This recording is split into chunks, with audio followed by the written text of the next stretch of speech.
اعوذ باللہ من الشیطان اللعین الرجیم بسم اللہ الرحمن الرحیم الحمد لأہلہ والصلاة علی اہلہا اما بعد، ماہ شعبان المعظم کے فضائل اور برکات اور اعمال کا بیان، اس دعا کے ساتھ کہ مالک اس بیان پر عمل کی ہم سب کو توفیق عطا فرمائے۔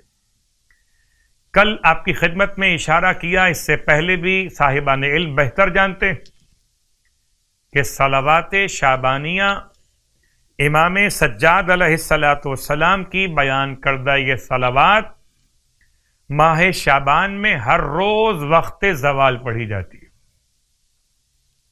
اللہم صلی علی محمد وآل محمد شجرۃ النبوۃ و موضع الرسالہ ومختلف الملائکہ ومعدن العلم واہل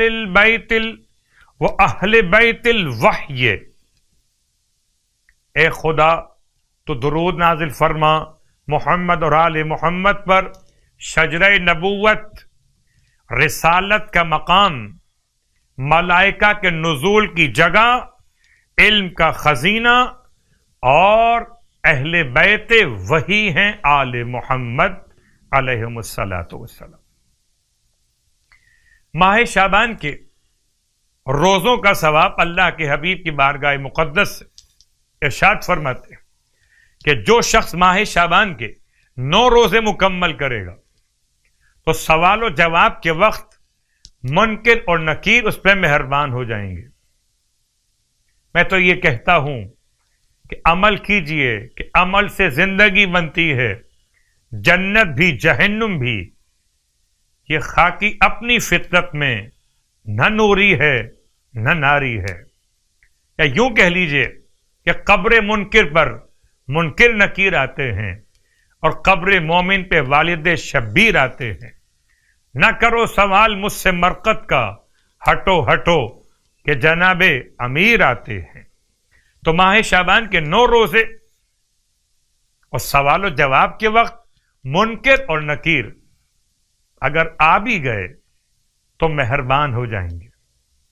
نماز کا بیان، آج کی رات کی نماز یعنی کہ 9ویں شب ماہ شعبان کی نماز، ارشاد فرماتے ہیں اللہ کے حبیب صلی اللہ علیہ وآلہ وسلم کہ اگر کوئی شخص ماہ شعبان کی 9ویں رات میں 4 رکعت نماز بجا لائے، ہر رکعت میں الحمد کے بعد 10 مرتبہ سورہ اذا جاء نصر اللہ کی تلاوت کرے تو خداوند عالم حتماً اس کے جسم پر آتش جہنم کو حرام کر دیتا ہے، اور خداوند عالم ہر ایک آیت کے بدلے اسے 12 شہیدوں کا شہدائے بدر میں سے ثواب عطا فرماتا ہے۔